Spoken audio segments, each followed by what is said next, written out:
Kylie Danielle D. Francisco with honors with an average of 94.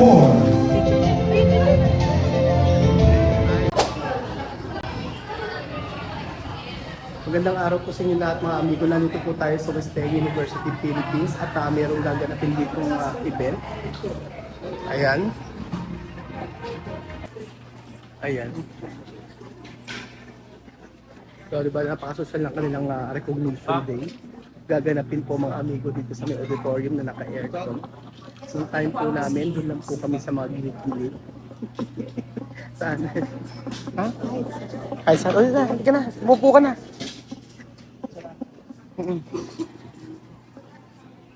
So ayan, fourth quarter honors and final academic excellence. So ayan. Para So, bale, para na matutuloy si Kuya David dito.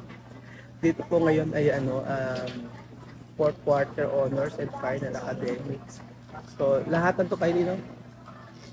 Lahat mula first year hanggang fourth year. Ito na ako. Saan? Ha? Kahit saan naman daw. Hindi na kayo. Saan ba kayo? So, ayan, nagpulot pa si Kylie. Saan tayo? Saan na?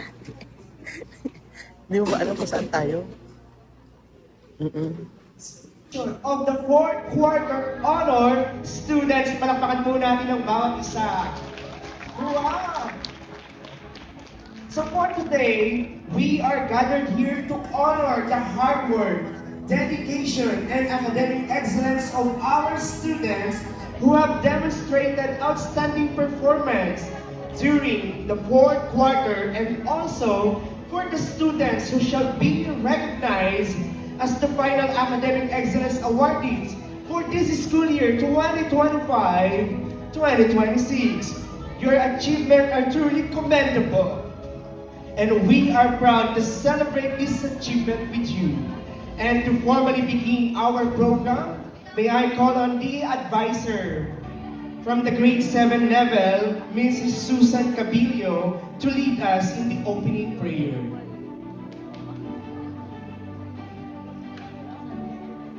Mayo po tayong lahat. Po sa oras na ito na iyong ibinigay upang sa ganon ay parangalan namin ang lahat ng aming mga mag-aaral mula grade 7 hanggang grade 10 sa kanilang natatanging achievement ngayong fourth quarter. Maraming salamat po, Panginoon, sa katalinuhan na pinagkaloob niyo po sa kanila. Ganun din, Panginoon, maraming salamat po sa walang sawang pagmamahal at suporta na binibigay po ng kanilang mga magulang at ng kanilang mga guardian. Sa iyo po namin inilalapit ang aming gawain ngayong umagang ito. Ito po ang aming panalangin ng may pasasalamat sa matamis na pangalan ni Jesus. Amen. Pangalan po ng ating high school principal, Dr. Tita C. Agsunod.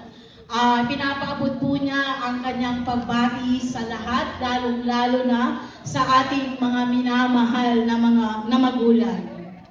Isang karangalan at kagalakan na tayo ay muling magsama-sama sa mahalagang okasyon na ito na kung saan ating kikilalanin ang tagumpay ng ating mga anak, ng ating mga mag-aaral.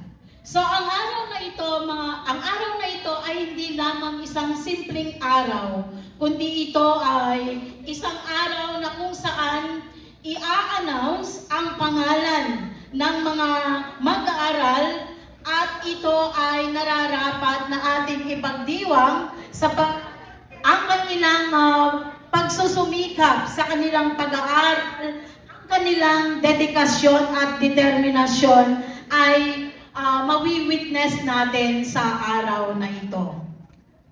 Ang pagkakaroon ng karangalan ay bunga ng kanilang walang sawang pagsusumikap, bunga ng kanilang maayos na disiplina at higit sa lahat sa patuloy na suporta ng kanilang magulang, ng mga guro at ng buong Wesleyan community.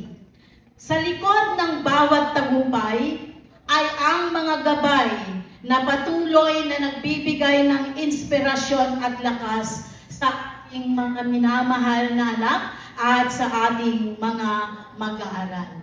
So hindi po nila makakamit ang tagumpay na ito kung wala ang inyong patuloy na suporta at paggabay. Ang kanyang salamat sa inyong dedikasyon, tiyaga at malasakit sa ating mga mag-aaral. So ayan po. Sila Kylie na.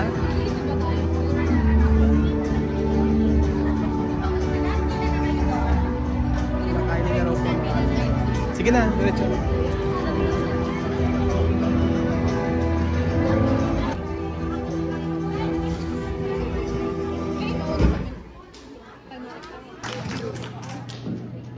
Paano malalaman yung alphabetic ano? Wala na kayong tugtog. J-Ron Dave A. Carpio with honors with an average of 91. Sa Monday po, meron na overall na lang.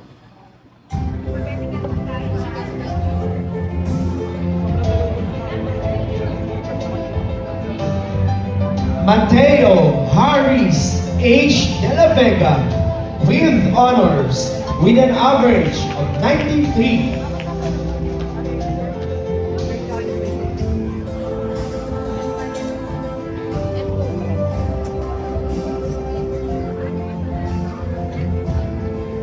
Kailan kaya kami? Ano kaya ang grade si Kylie? Precious Claire D. Priest with honors with an average of 92. Alphabetical order, no?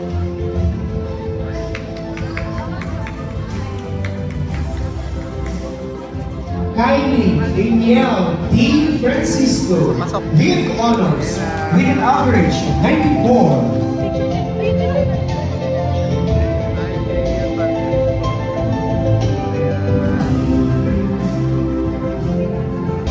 Four.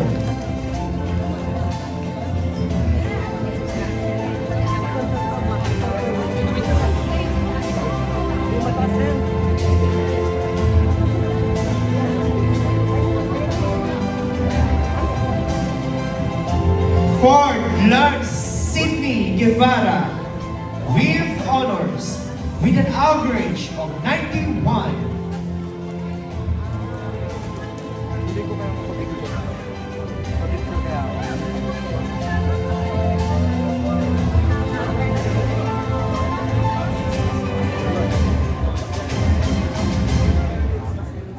San Francisco.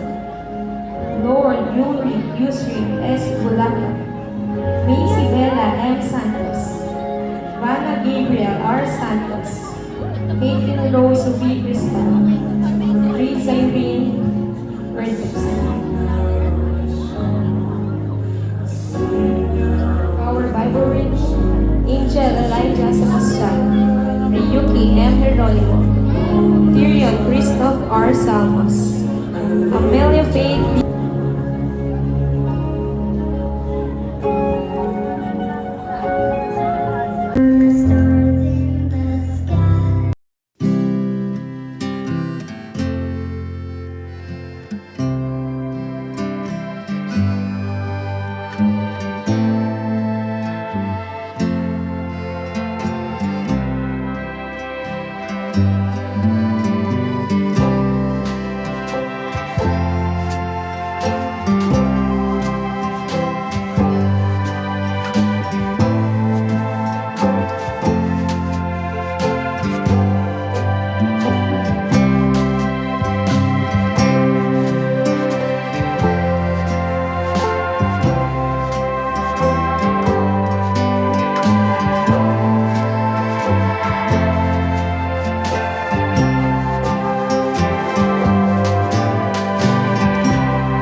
Next week po ang overall recognition po nila Kylie at ang sabi ni Kylie sa akin kasama siya sa honor at ang kanyang total ng kanyang grades sa buong taon ay 93.